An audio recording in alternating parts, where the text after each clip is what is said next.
I have a character that I did a storyboard piece on, a short animated piece, basically.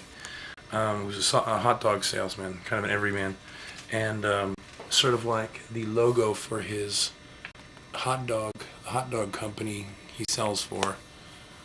It's just this shield with a hot dog. So I was going to make one of these as an example. Basically going to do it in polymer clay. Going to fire it. Going to do some detail work on it after it's been cured, fired in the oven, and then was going to show how to spray coat it with clear lacquer, and then how to make a mold of it. I'd recommend using something like this, or like these orange colors, or like a violet, or let's see, I have a violet one here too. Yeah, here's this one dude I did. I've already made a mold and poured him before. If you look at plasticismagic.com, you can actually see a version of him, one in pink and one in red. You can see, you can definitely tell the detail on it. You can definitely feel the sculptural feeling of it, the three-dimensional feeling of it. Whereas if you use a black, not so good. So once again, a harder one, a harder polymer clay, classic or standard works good. No soft, no effects. And let me show you what I'm going to do. I already told you, I was going to do the hot dog. So I'll show you how I do a basic sculptural amount of it, and then we'll take it from there. Dance break.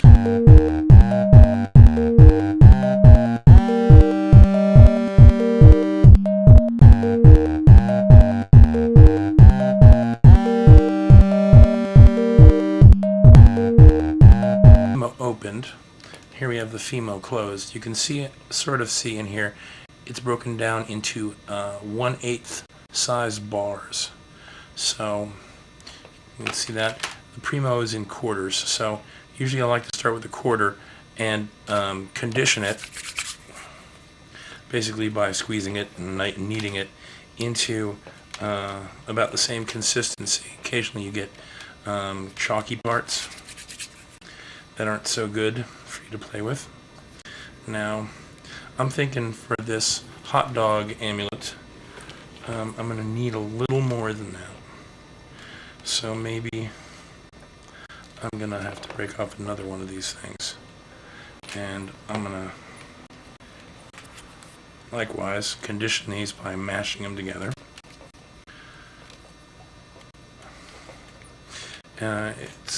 It's a good workout for your fingers, basically. Be careful though, if you get a certain size and you're squeezing like this, you can actually put stress on the tendons of your fingers. You don't want to do that because you'll feel this popping. It's fairly unnatural popping. Okay? So you want to get rid of the little sort of bumps and little channels in there. You want to try and get this so it's one uniform mass. Alright. And now, there it is. We're done. Okay. Basically, you want to try, and you might do this a couple times, you want to try and figure out what the basic masses are that you're going to be dealing with. So we're going to be dealing with the hot dog lengthwise, so we're only going to be really modeling half of it, but we also need to make the round shield behind it and the little tab sticking up that we're going to use. We're going to put the actual string through when we hang it off our neck. So right now it's kind of looking like a banana. But you get the idea about how you're going to have to go through and shape it. Sometimes it's better to make one piece of it a little bit larger, because that way you know you can just nip that off. it's very hard to add clay back in effectively. And that way it is like carving. So, if someone thought that was funny, okay, good.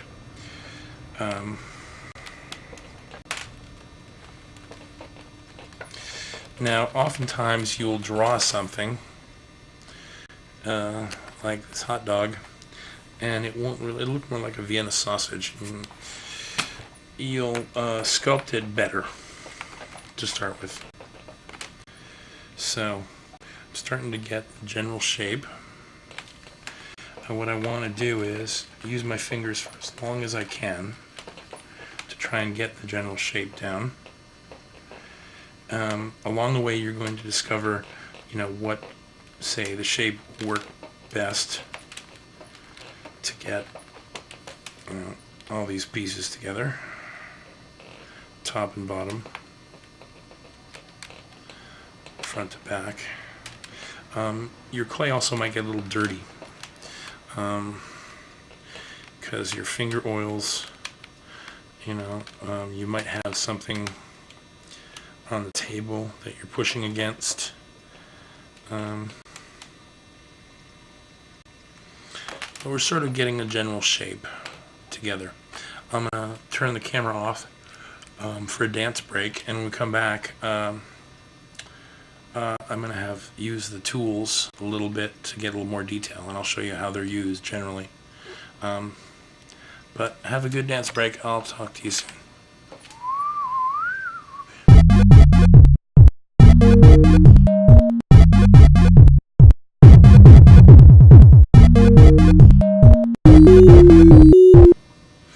Alright, welcome back from the dance break.